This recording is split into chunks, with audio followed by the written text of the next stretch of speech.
Comrade Manohar,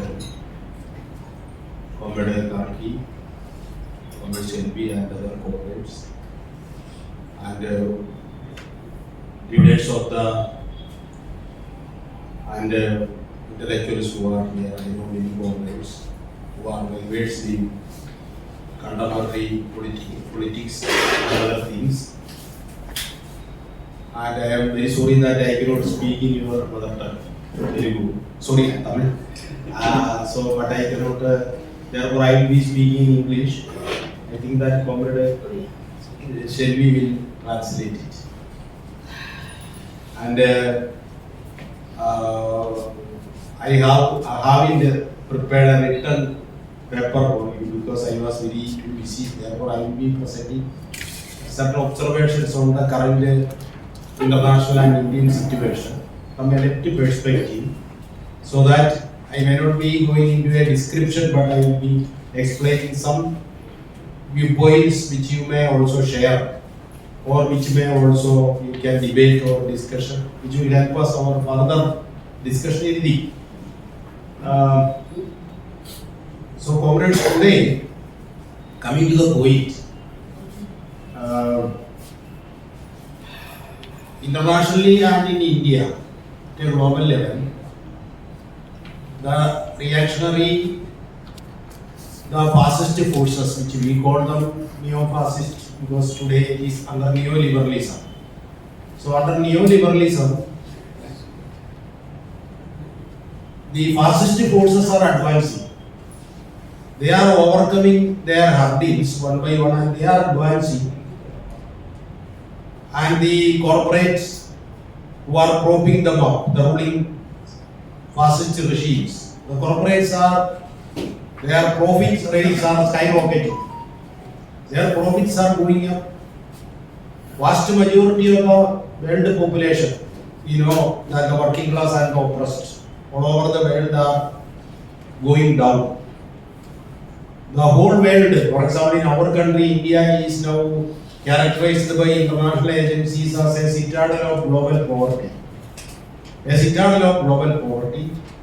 The whole world is becoming a wasteland of unemployment. All these are descriptions given by international agencies, not by our views. But the super profits made by corporates are increasing. And you know, the Musk, the biggest corporate billionaire, who is the leading who holds the what is called in our country like a super minister in USA, along with the neo-fascist far-right Trump. In our country also, you know, RSS the longest running and the fascist the biggest fascist organization in the world. RSS is qualified as the longest running and the biggest fascist organization that is controlling the regime of India. And we are also in a very pitiable situation today, and things are moving in a very dangerous way, because RSS today, this year it is celebrating its centenary. And it is Kumbh Mela. I don't know whether they have already declared. Only a formal declaration is needed. In reality, everything is already there. Whether Hindu Rashtra is already declared or not, we don't know. So whatever is there in a modeling pace towards their ultimate objective of establishing a majoritarian Hindutva or Hindu Rashtra. That is the situation today. So everywhere the reactionary forces are on the offensive, working class and the oppressed are on the defensive.